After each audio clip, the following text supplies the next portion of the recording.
Good morning, my friend. It's great to have you along. Welcome to the fourth hour. I appreciate you being here. Let's take a look at some of the stories that are happening this morning.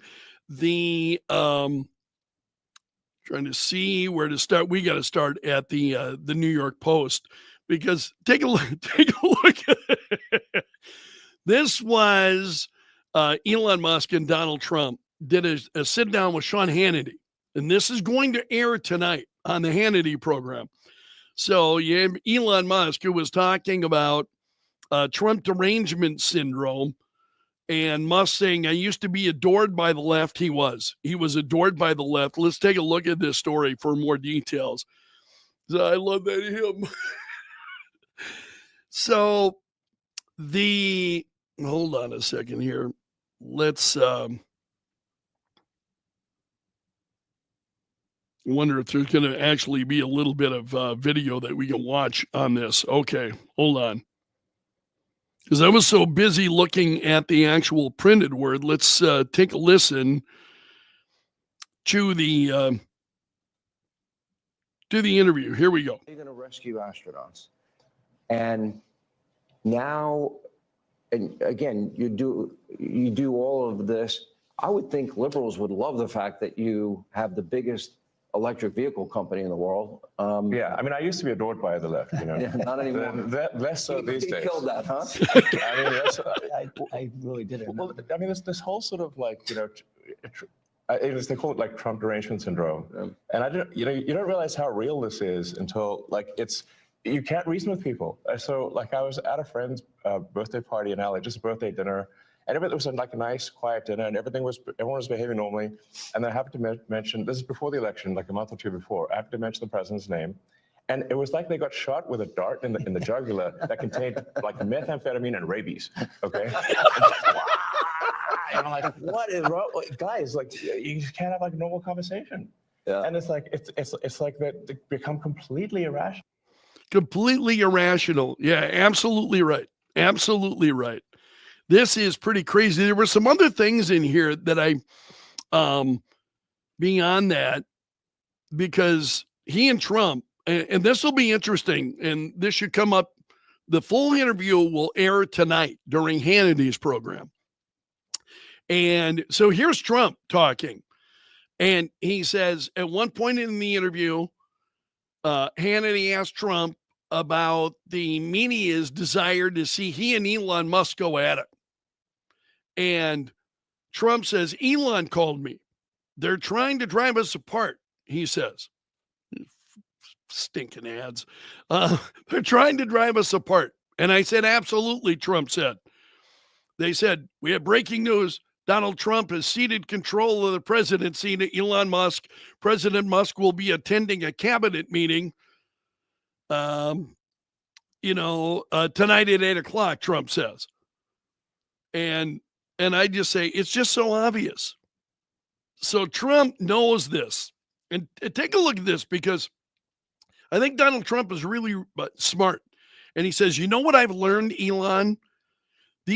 That people are smart. They get it. They really see what's happening. So Trump is saying, you're smart. You get it. You see all of this. You understand it. You folks are smart. And I think the election this year really kind of showed that. And so the media, who can explain the media? Who can explain the left? And, like Elon clawing over to get to you. Yeah, it's absolutely crazy. That's a great story at the New York Post for additional details on that.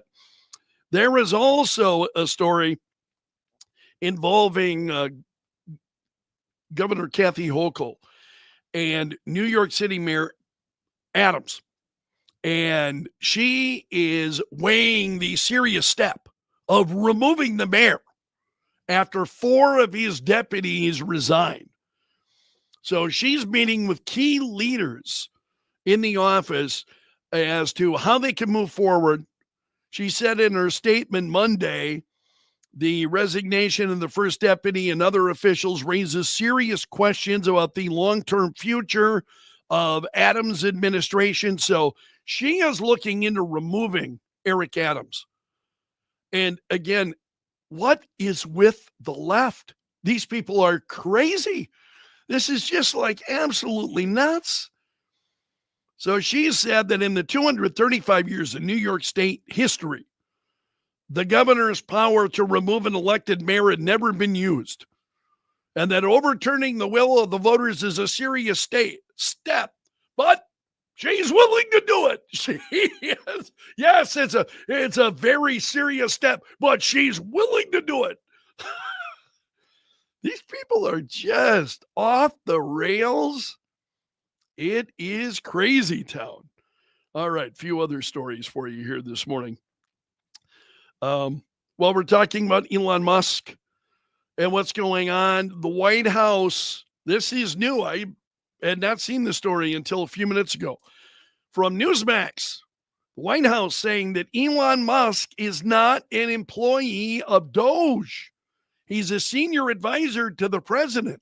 He is not an employee of the Department of Government Efficiency. He has no decision-making authority. Now, keep in mind, Democrat states are suing over Doge and Elon Musk, and they're going after Elon Musk. And so the director of the Office of Administration at the White House says Musk can only advise the president and then communicate the president's directives. And he said, like other senior White House advisors, Mr. Musk has no actual or formal authority to make government decisions himself. So this is made in a case that was brought against Musk by the state of New Mexico, that Musk was not an employee of, and this is what Joshua Fisher is saying. Musk is not an employee of the U.S. Doge Service or the U.S. Doge Service temporary organization. He is not the administrator of Doge. So this is pretty crazy. Be interesting to see this. So the White House filing that today. Other stories that are also out there for you this morning. This is from the New York Post. Forgive all the rings. I'm looking at this Army ring right there, the United States Army. I want this will defend. I want that. No, I know. I'm like a little kid. Greedy. Okay, a New York representative wants Trump's birthday to be a new federal holiday. Let's see what she's saying here. This is Claudia Tenney. Says she's introduced legislation to merge the existing annual Flag Day, which is June 14th, which is also Donald Trump's birthday. And she said this would be into a new combined holiday commemorating Flag Day, the president's birthday. And she said he is the most consequential president in modern American history, from brokering the historic Abraham Accords to championing the largest tax relief package in American history. His impact on the nation is undeniable, she said. So this apparently, she said this last week. So just as George Washington's birthday is codified as a federal holiday, this bill will add Trump's birthday to the list, recognizing him as the founder of America's golden age. So what do you think the meltdowns from the left are going to look like when that bill gets debated? Oh, that is going to be crazy. All right, there is still some stories from Saturday Night Live and their 50th anniversary, then over the weekend, the 50th anniversary show.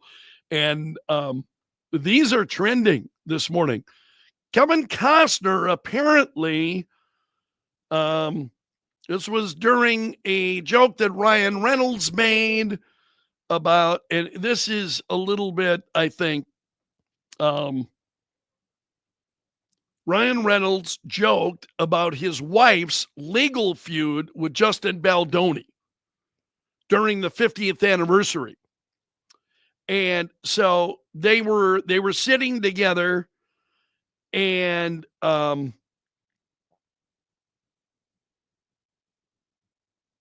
think I had viewed another story. So they reached out to him. Well, here it is. It was Tina Fey, Amy Poehler spotted him, and they jokingly asked, "How's it going?" This is to Ryan Reynolds. "How's it going?" And he said, "Great." "Why? What have you heard?"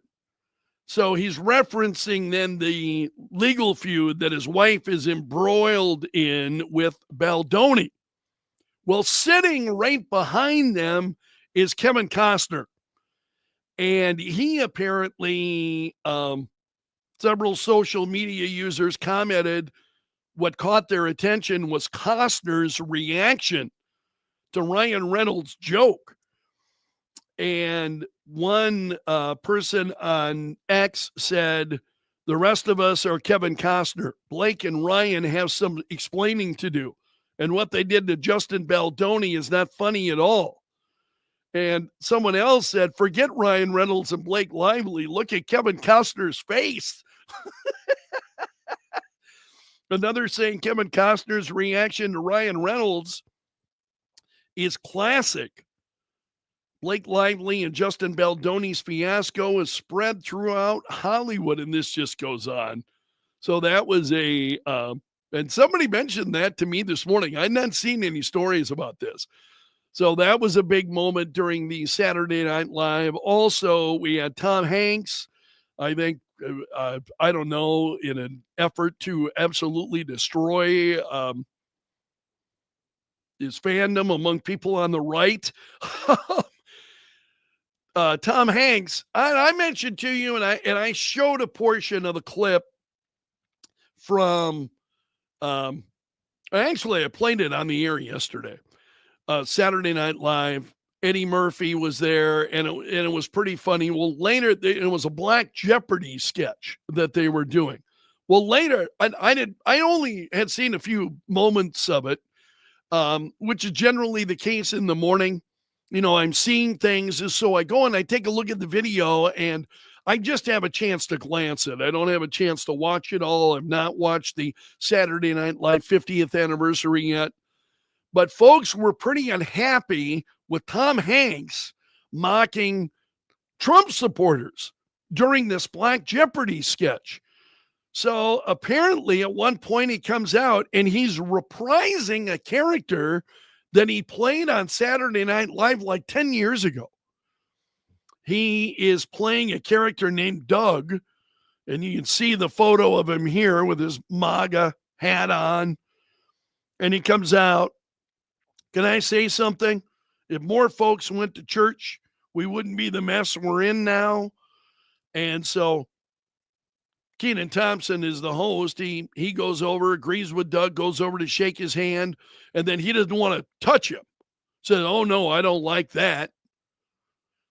And in other words, here's the MAGA group, bunch of racists, unafraid to shake a hand of, a black man. This is just absolutely crazy. And it was not well received by people, understandably so. It was not well received. You had a number of people, you can see some of the reactions there. One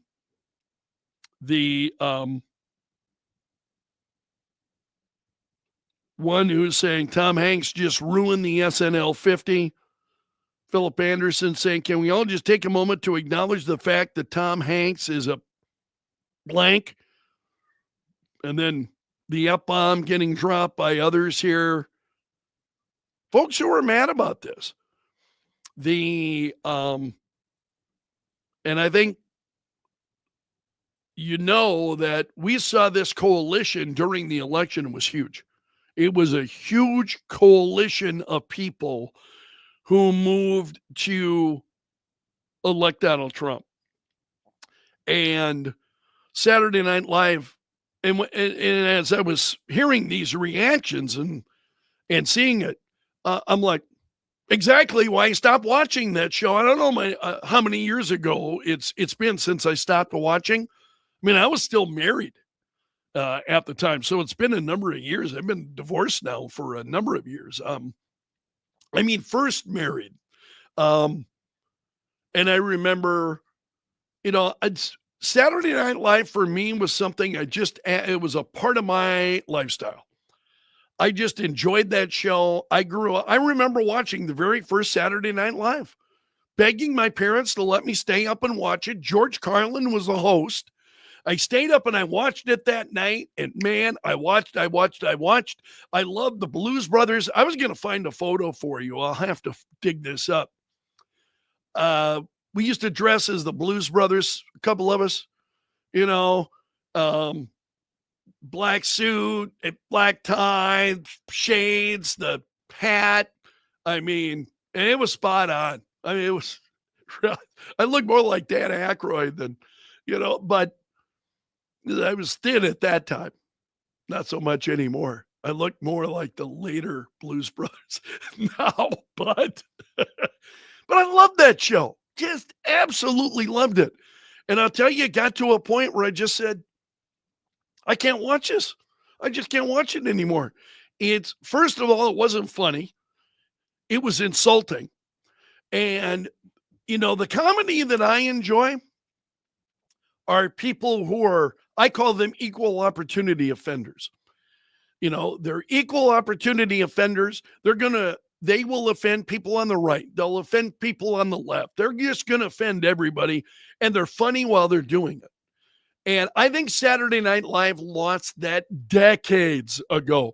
In fact, I've got to tell you, it's a shock to me that this show has made it this long. And I think some of you, as we were talking about Saturday Night Live during the program yesterday, some of you were having the same kind of reaction. And so Tom Hanks out there, and what is Tom Hanks doing? What in the world's the matter with him? Why is he out there doing that? Doesn't he have the presence of mind to go, you know what? I'm really not comfortable with that. I'm not going to do that. That's not where I want to go. And so again, you get to a point where you've watched the work of a lot of these folks and you've appreciated the work of a lot of what they've done. And then they insist on going out there and just soiling it. And that just, I can't explain it. It absolutely makes no sense. And then there are a very small number of actors who they just refuse to take a position. They just, no, I'm not going to get into it. And as to what they believe, that's a pretty small number of people. And then even smaller than that would be those like James Woods, who are overtly conservative, very, John Voight would be another one, very open about their conservatism. But Saturday Night Live, this is why I stopped watching.